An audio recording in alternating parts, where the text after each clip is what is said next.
Aron mabida ang paghigugma sa kinaiyahan o sa ka-tree hugging campaign, ang gipahigayon sa nagkadaiyang sektor o ahensya sa gobyerno sa probinsya sa Lanao del Norte natong bulan sa Pebrero ning tuiga. Silo Antonio sa Philippine Information Agency Lanao del Norte sa report.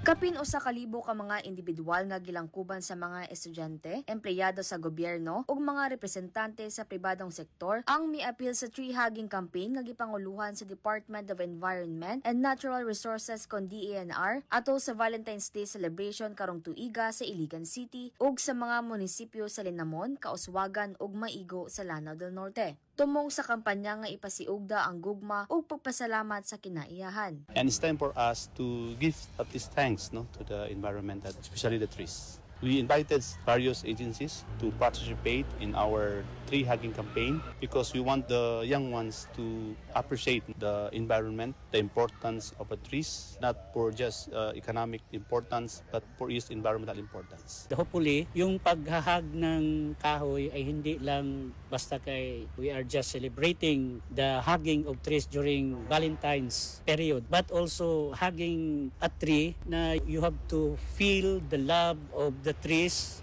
taking care of the trees para dadami yung kahoy. Usa lamang ang National Power Corporation Mindanao Generation sa mga niapil sa maong kalihukan. Diin gipahigayon kini sa ilang 20 ka tuig na nga plantasyon sa mga punuan. We see to it that this will be sustained and time will come, ito ang magiging source ng mga wildlings, seedlings ng mga dipterocarp in both two Lanaos.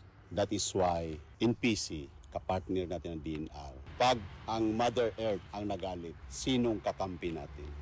Ito lang. Sumala pa ni Minaga, particular nilang ginatanom ang dipterocarp species o tropical hardwood trees sa ilang watershed ug dili ang mga dali motubo nga species sa punuan. Lu Antonio sa PIA Iligan City, Lanao del Norte para sa Pambansang TV sa Bagong Pilipinas.